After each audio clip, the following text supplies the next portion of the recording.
Now next topic is that production planning and control. It means the PPC. જે આપણા ચેપ્ટરનું title છે PPC. હવે આ પીપીસી નો concept શું કામ જરૂરિયાત છે? તો ઓવરઓલ આપને ખબર છે કે આપણું જે પણ કી પ્રોડક્શન થાય છે એની ઓવરઓલ પ્રોડક્ટિવિટી વધે એટલા માટે આ પીપીસી નો કોન્સેપ્ટ અહીંયા એપ્લાય કરેલો છે, બરાબર? ઓલરેડી આપણે પ્રીવિયસ વિડીયોની અંદર ડિસ્કશન તો કરી જ ગયા છીએ કે પ્રોડક્શન કોને કહેવાય, પ્લાનિંગ કોને કહેવાય, કંટ્રોલ કોને કહેવાય ને અકોર્ડિંગ ટુ જે પણ કે બે ઓથર પોઈન્ટ ઓફ વ્યૂ આપણે પીપીસીની ડેફિનેશન પણ કહીએ છીએ. પણ વધારે આ કોન્સેપ્ટને થોડુંક ડેપ્થમાં આપણે સમજવાનો પ્રયત્ન કરીએ કે આ પીપીસી કોન્સેપ્ટ એકચ્યુઅલમાં છે શું, બરાબર? તો જ્યારે પણ કોઈ પણ પ્રોડક્ટનું આપણે જ્યારે પ્રોડક્શન કરતા હશું, બરાબર, તો પ્રોડક્શન અંદર શું હશે? તો production consist of series of the sequential operations. જે પણ કે મેન્યુફેક્ચરિંગ આપણી પાસે ઓપરેશન હશે એને આપણે પ્રોડક્શન આપણે કહેતા હોઈએ છીએ. અને જે પણ કે મેન્યુફેક્ચરિંગ જે ઓપરેશન કરવામાં આવે છે કે જે પ્રોડક્શન કરવામાં આવે છે, શું કામ કરવામાં આવે છે? To produce a desirable product. જે પણ કે આપણે પ્રોડક્ટ આપણે જે પણ કે આઉટપુટ જોતું છે એના માટે આ બધા આપણે મેન્યુફેક્ચરિંગ ઓપરેશન કરતા હોઈએ છીએ. To acceptable to customer demand with the respect to the quality and internet functions. જે પણ કંઈક કસ્ટમર છે એની કંઈક ડિમાન્ડ હશે, બરાબર? એટલે કે જે પણ કે એને જે પોતાની જે પણ કે નીડ માટે, જરૂરિયાત માટે એ પ્રોડક્ટ આપણી પાસેથી પરચેસ કરતો હશે. હવે પ્રોડક્ટ એનું જે પણ કંઈ ફંક્શન છે એ 100% આપી શકે વિથ ક્વોલિટી, જે પણ કંઈ ક્વોલિટીને આપણે કન્સિડર કરીને. તો જે પણ કંઈ કસ્ટમરની ડિમાન્ડ છે જે આપણે પ્રોડક્ટના ફોર્મમાં આપીએ છીએ, બરાબર, તો એનું ફંક્શન ફૂલફિલમેન્ટ કરી શકે. જે ક્વોલિટી છે આપણે જે પણ એક્સેપ્ટેબલ ક્વોલિટી એમાં કરી શકીએ. તો આ આપણો મેઇન પર્પસ છે જે પણ કંઈ પ્રોડક્શન આપણે કરીએ છીએ પ્રોડક્ટ માટે, બરાબર? તો આપણે ઇન શોર્ટ એવું કહી શકીએ કે production is a organisation activity which is has a specific goal or object. It means કે જે આપણે આ પ્રોડક્શન કરીએ છીએ, આપણા ટાર્ગેટની અંદર શું છે? આપણા કસ્ટમર છે, બરાબર? તો આપણે જે પણ કંઈ કસ્ટમરને સેટિસ્ફાય કરવા માટે જે પણ કંઈ પ્રોડક્ટ આપીએ છીએ એના માટે જે પણ કંઈ આપણે મેન્યુફેક્ચરિંગ સિક્વન્સ ઓપરેશન કરીએ છીએ, મીન્સ પ્રોડક્શન કરીએ છીએ, તો પ્રોડક્શનને આપણે ઇન શોર્ટ એવું કહી શકીએ કે ઓર્ગેનાઇઝ એક્ટિવિટી છે. અને આ ઓર્ગેનાઇઝેશન જે પણ કે એક્ટિવિટી છે એનું મેઇન ફંક્શન શું છે? Has specify goal or object fulfil કરવાનું, કે જે કસ્ટમરની આપણે ડિમાન્ડ છે માટે, બરાબર? તો જે પણ કે આ પીપીસી નું ટૂલ છે, it means the production planning and કંટ્રોલનું જે ટૂલ છે, is available to management to achieve the stated object by the proper using of various input.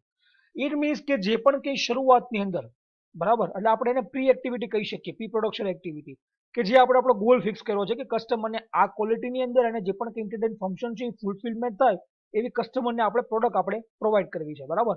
તો જે પણ કંઈ કસ્ટમરને આપણે જે પણ કંઈ એની પ્રોડક્ટ છે આપણે પ્રોવાઈડ કરવી છે એ આપણું શું છે? સ્ટેટેડ ઓબ્જેક્ટિવ છે, બરાબર? કે આપણા ઓબ્જેક્ટિવ છે મેન, એના ઉપર આપણે ચાલવાનું છે, બરાબર?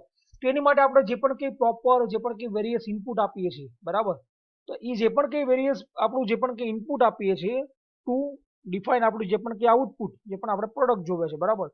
તો પ્રોડક્શન પ્લાનિંગ અને કંટ્રોલ એક પ્રકારનું ટૂલ છે, ખાસ કરીને મેનેજમેન્ટ સાઇડ, કે જે તમે પ્રી ડિફાઇન જે ઓબ્જેક્ટિવ કરેલું છે એને આપણે ફૂલફિલ કરીએ with the proper using of the various input, it means the various resources, બરાબર? ધેટ્સ કોલ્ડ ધ પીપીસી, બરાબર? તો જે પણ કંઈ પ્રોડક્શન સિસ્ટમ છે એ મેઇનલી 4 ઉપર ચાલતું હોય છે: quality, quantity, cost end time. જો આ પ્રોડક્શન સિસ્ટમમાં 4 વસ્તુ જો ઇક્વલી બેલેન્સ હોય તો તમારી જે પ્રોડક્ટ છે પરફેક્ટ થશે.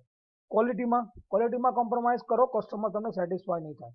ક્વોન્ટિટી, જે ક્વોન્ટિટીમાં આપણે રિક્વાયરમેન્ટ છે, આપણે જે પણ કંઈ સેલ્સ આપણે ડિમાન્ડ કસ્ટમરને કરવાની છે તે આપણે ફૂલફિલ કરવી પડશે. જો માર્કેટની અંદર પ્રોડક્ટ નહીં હોય, બરાબર, તો કસ્ટમરને શું કરવું પડશે? વેઇટ કરવું પડશે. તો કસ્ટમરને જે પણ કે આપણે કસ્ટમર સાઇડથી આપણે જે પણ કે ફીડબેક છે ખરાબ આવશે. કોસ્ટ, બને એટલી મિનિમમ કોસ્ટની અંદર આપણે પ્રોડક્ટ આપવાની છે અને ક્વોલિટીવાળી પ્રોડક્ટ આપવાની છે. અને ટાઈમ, કે જે ટાઈમમાં કસ્ટમરને જોઈતું છે ટાઈમમાં આપણે કસ્ટમરને આપણે પ્રોવાઈડ કરવાની છે. તો પ્રોડક્શન સિસ્ટમ આ 4 ફેક્ટર ઉપર ચાલતું હોય છે. હજી વધારે સમજવાનો પ્રયત્ન કરી પીપીસીમાં, તો આ પીપીસીની રિક્વાયરમેન્ટ શું કામ છે, બરાબર? So competitiveness of the manufacturing in market. તમને અત્યારે ખબર છે કે માર્કેટની અંદર કોમ્પિટિશન ઘણી બધી વધારે છે.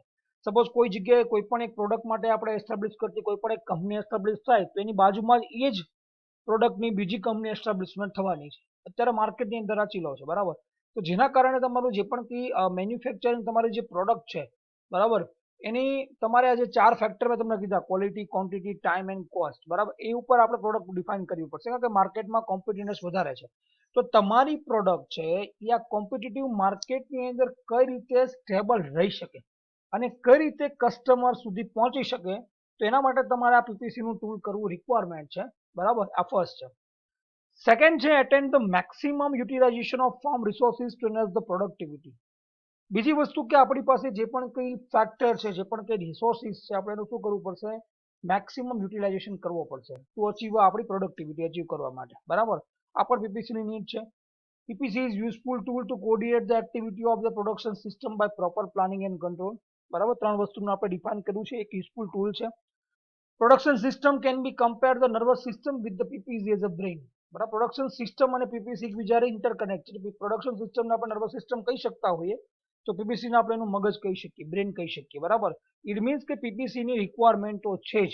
જો સારી પ્રોડક્શન સિસ્ટમ આપણે કરવી હોય અને સારું જે પણ કંઈ પ્રોડક્ટિવિટી આપણે ઇન્ક્રીઝ કરવી હોય આપણી પ્રોડક્ટની, તો પીપીસીનું આપણે ટૂલ છે એપ્લાય કરવું જ પડશે. બરાબર, then effective utilisation of farm resources, maximum utilisation, machinery, manpower, બને એટલું આપણે મેક્સિમમ યુટિલાઇઝેશન કરી શકીએ. આઇડલ ટાઈમ આપણે કેવો કરવો પડશે, રિડ્યુસ કરવો પડશે to achieve the production objective with respect to the quality, quantity, cost end time of the delivery. જે આપણે પ્રીવિયસલી વાત કરી કે આ 4 ફેક્ટર ફુલફિલમેન્ટ થવા જોઈએ, પીપીસીનું આપણું શું છે, બેઝિક આપણી નીડ છે. નાઉ પીપીસીને આપણે એમ પણ ડિફાઇન કરી શકીએ પ્રોડક્શન પ્લાનિંગ અને પ્રોડક્શન કંટ્રોલ. કારણ કે જે પણ કંઈ પ્લાનિંગ કરીએ છીએ કોનું કરીએ છીએ, જે પ્રોડક્શન છે એનું કરીએ છીએ, અને જે પણ કંટ્રોલ કરીએ છીએ પણ કોનું કરીએ છીએ, પ્રોડક્શન કરીએ છીએ. બરાબર, નાઉ જે પણ કંઈ પ્રોડક્શન પ્લાનિંગ છે, બરાબર, એ સ્ટાર્ટ કઈ રીતે થાય, તો with the analysis of the given data. Production planning કઈ થાય, તો કે ડિમાન્ડ ઓફ ધ પ્રોડક્ટ કેટલું છે આપણે જોઈએ છે, અને ડિલિવરી શેડ્યુલ કેવું છે, એના ઉપર આપણે પ્લાનિંગ કરી શકીએ. હવે મુદ્દો આવશે આ પ્રોડક્શન કંટ્રોલ. આ વસ્તુ છે ને આપણે ફીડબેકના ફોર્મમાં પણ લઈ શકીએ. બરાબર, જો production controls come into the action if there is any deviation between the actual and plan. તમે જે પ્રી પ્લાનિંગ કર્યું છે, બરાબર, અને તમારું જે એકચ્યુઅલ કરો છો એમાં જો ડેવિએશન આવે છે, તો જ તમારું જે આ પ્રોડક્શન કંટ્રોલનો જે પણ આપણે છે એ આપણે યુટિલાઇઝેશન કરવો પડશે પીપીસી ટૂલની અંદર. બરાબર, it means the production planning and control જો કોમ્બાઇન આપણે ડિફાઇન કરવું હોય તો એવું કહી શકીએ in short, the directions and the coordination of the firm resources towards એટેન્ડિંગ the prefix goal. જે આપણે પ્રીફિક્સ કરેલો છે, બરાબર, એને આધારે જે પણ કંઈ મેન્યુફેક્ચરિંગ રિસોર્સિસ છે આપણે એનું કોઓર્ડિનેશન કરીએ અને મેક્સિમમ યુટિલાઇઝેશન કરીએ. શું કરવા, તો કે એટેન્ડિંગ આપણો જે પણ કંઈ પ્રીફિક્સ ગોલ છે એને ફુલફિલમેન્ટ કરવા માટે. બરાબર, તો આપણે આને પ્રોડક્શન પ્લાનિંગ એન્ડ કંટ્રોલ કહી શકીએ. સો ઇન શોર્ટ આપણે એવું પણ કહી શકીએ કે to obtain to unrepeated production flow in order to meet the customer vary demand with respect to quality and company delivery schedule. આપણે એવું પ્રયત્ન કરવાની છે કે આપણી પ્રોડક્શન ફ્લો છે કે અટકે નહીં. બરાબર, જે કસ્ટમરને જે ક્વોલિટીમાં અને જે કમિટમેન્ટ આપણે આપ્યું છે ડિલિવરી શેડ્યુલમાં, આપણી જે પણ કંઈ પ્રોડક્ટ છે એ પહોંચાડી શકીએ. બરાબર, to help the company to supply good quality product to the customer on the continuous base of the competitive rate. માર્કેટમાં વધારે રેટ હશે, ઘણી બધી કોમ્પિટિશન છે, ઓછા ભાવની અંદર સારી ક્વોલિટી વાળી પ્રોડક્ટ આપણે કસ્ટમરને પહોંચાડી શકીએ. બસ એ જ આપણો પીપીસીનો મેઇન આપણો એમ હશે. તો ઇન શોર્ટ આપણે એવું કહી શકીએ કે જો પીપીસીને આપણે ડિફાઇન કરવા જઈએ તો જેમાં પ્રોડક્શન પ્લાનિંગ આવે છે ને પ્રી પ્લાનિંગ એક્ટિવિટીઝમાં કહી શકીએ. બરાબર, and it is the predetermination of the manufacturing requirement. એટલે ખાસ કરીને મેન પાવર છે, મટીરિયલ છે, મશીન છે, મેન્યુ પ્રોસેસ છે, આ બધાનું આપણે શું કરવાનું છે, બેઝિક પ્લાનિંગ કરવાનું છે, જેના આપણે મેક્સિમમ રિસોર્સિસનું આપણે યુટિલાઇઝેશન કરી શકીએ. બરાબર, તો આને આપણે કહીએ છીએ પીપીસી. આ તો બધી વાત થઈ નીડ ઓફ પીપીસી, પીપીસીનો કોન્સેપ્ટ શું છે, પણ બેઝિક આપણા ઓબ્જેક્ટિવ શું છે પીપીસીનું કન્ક્લુડ તરીકે, તો સિસ્ટમેટિક પ્લાનિંગ હોવું જોઈએ એની જે પણ કંઈ પ્રોડક્શન એક્ટિવિટીઝ થાય છે તમારા જે પણ કંઈ ફોર્મની અંદર two achieve the highest efficiency in production of the good and services point of view. તો એ સર્વિસીસ પણ વર્ડ યુઝ કરે છે, એટલે ખાલી મેન્યુફેક્ચરિંગ ગુડ માટે નહીં, પણ જે પણ કંઈ સર્વિસીસ પ્રોવાઈડ થાય છે એની માટે પણ આપણે પીપીસીનો કોન્સેપ્ટ એપ્લાય કરી શકીએ. To confirm to delivery commitment, કસ્ટમરને આપ્યું છે, મટીરિયલનું પણ પ્રોપર પ્લાનિંગ અને કંટ્રોલ થાય, and to be able to make adjustment to the change in demand and the rush order. જો પીપીસીનું એક બીજું પણ આ હિડન ફેક્ટર છે કે જો સપોઝ માર્કેટની અંદર ડિમાન્ડમાં ફ્લક્ચ્યુએશન આવે છે, કે ઘણીવાર ડિમાન્ડ વધી જાય છે, તો પણ આપણે પીપીસીનું ટૂલ એપ્લાય કરેલું હશે તો તમે ઇઝીલી તમે માર્કેટની તમારી જે પણ કંઈ નીડ છે તમે ફુલફિલમેન્ટ કરી શકશો. બરાબર, અહીંયા રેડ અક્ષરે લખ્યું છે optimum schedule of the resources. એટલા માટે આપણે આ ચેપ્ટરની અંદર શેડ્યુલિંગના ન્યુમેરિકલ પણ જોવાના છીએ. આપણી પાસે 3 મશીન છે, આપણી પાસે 2 જોબ છે, તો આપણે કઈ રીતે એને વ્યવસ્થિત ગોઠવી શકીએ. બરાબર, જેના કારણે તમને જે પણ કંઈ મેક્સિમમ આઉટપુટ મળે અને તમારા જે પણ કંઈ મશીનરી છે એનો કઈ રીતે આપણે ફ્યુલ યુટિલાઇઝ કરી શકીએ. To organise the production facility like man machine to achieve the stated objective. બરાબર, these are the basic objective of the PPC. Now the phase of PPC. Total 3 પ્રકારના ફેઝ છે પીપીસીના, પ્લાનિંગ ફેઝ, એક્શન ફેઝ અને control phase. બરાબર, so one by one આપણે કંઈક સમજીએ, આના સબ ટાઈપ પણ છે. આ 3 ફેઝની અંદર તમારું જે પણ કંઈ પીપીસીનું ટૂલ છે તમારે અહીંયા એપ્લાય કરવાનું છે. બરાબર, સો ફર્સ્ટ છે પ્લાનિંગ ફેઝ. અને આ જે પીપીસી નું મેઇન ફેઝ છે પ્લાનિંગ ફેઝમાં, કે તમારે જે પ્રી પ્લાનિંગ કરવાનું છે, બરાબર. Involve the thinking in advance before the carrying any event or project. કોઈ પણ આપણે ખબર છે કે આપણે પણ કોઈ પણ વસ્તુ આપણા જે પણ કંઈ ઘર માટે પણ વાત કરીએ તો આપણે પહેલા વિચારતા હોઈએ ને પછી વસ્તુને ઇમ્પ્લિમેન્ટ કરતા હોઈએ. તો આ પણ આપણું મેન્યુફેક્ચરિંગ જે પણ કંઈ પ્રોડક્શન્સ આપણે કરીએ છીએ જે પણ કંઈ પ્રોડક્ટનું, તેના માટે આપણે થોડુંક થિંકિંગ કરવું પડશે કે ભાઈ આપણે જે પણ કંઈ ઇવેન્ટ કરીએ છીએ પ્રોપર છે કે નહીં. તો આ બધું થિંકિંગ ફેઝમાં છે, પ્રી પ્લાનિંગ છે. ખાસ કરીને અંદર ફોરકાસ્ટિંગ, મેં તમને વાત કરી હતી સેલ્ફ ફોરકાસ્ટિંગ બધી મેથડ આવશે કે સેલ્સ કેટલું થશે, પછી પ્રોડક્ટ ડિઝાઇન કરવી પડશે, material control, order preparation, process planning, equipment and tool, બધાનું યુટિલાઇઝેશન, આ બધું પ્લાનિંગ ફેઝની અંદર આવશે, બરાબર. અને આ પ્લાનિંગ ફેઝના પાછા અલગ અલગ સબ ટાઈપ પડે છે. એમાં ફર્સ્ટ છે પ્રાયર પ્લાનિંગ. તો પ્રાયર પ્લાનિંગમાં શું થાય તો કે પ્રોડક્ટ ડિઝાઇન થાય, કઈ પ્રોડક્ટ ડિઝાઇન કરવી છે, ડિઝાઇન કેમ કરવી આગળ ફર્ધર આપણે જોવાના છે. પછી ઓર્ડર રાઇટિંગ, કે આપણે કેટલું ઓર્ડર કેટલું મેન્યુફેક્ચરિંગ કરવાનું છે, ને ફોરકાસ્ટિંગ કે સેલ્સ કેટલું આપણે જોવે છે, બરાબર. જો પ્રીવિયસ ડેટા આપણી પાસે અવેલેબલ હોય તો ઠીક છે, બાકી આપણે આપણું નવું પ્રોડક્ટ માર્કેટમાં સર્વે કરી અને એના બેઝ ઉપર તમે ફોરકાસ્ટિંગ કરી શકો. બીજું છે એક્શન ફેઝ. કોનું તો કે પ્લાનિંગ ફેઝનો બીજો પાર્ટ છે એક્શન પ્લાનિંગ, જેની અંદર પ્રોસેસ પ્લાનિંગ એન્ડ રૂટ આવશે, એટલે કે કઈ પ્રોસેસ મેન્યુફેક્ચરિંગ પ્રોસેસ કરવી છે એનો રૂટ કયો હશે, એટલે આપણે રૂટ શીટનું આપણે ડિફાઇન કરવું પડશે. મટીરિયલ પ્લાનિંગ, કેટલું મટીરિયલ આપણે કઈ રીતે રિક્વાયરમેન્ટ પડે છે. ટૂલ પ્લાનિંગ, જે પણ આપણી પાસે મેન્યુફેક્ચરિંગ ટૂલ છે એનો આપણે કઈ રીતે યુટિલાઇઝેશન કરી શકીએ. લોડિંગ અને શેડ્યુલિંગ. લોડિંગ અને શેડ્યુલિંગ ટોપિક આગળ ભણવાના છે, પણ ટૂંકમાં સમજાવી દઉં કે તમારા જે પણ કંઈ મશીનરી છે એમાં કેટલો લોડ, એની કેપેસિટી છે, કેટલું તમે આપો છો.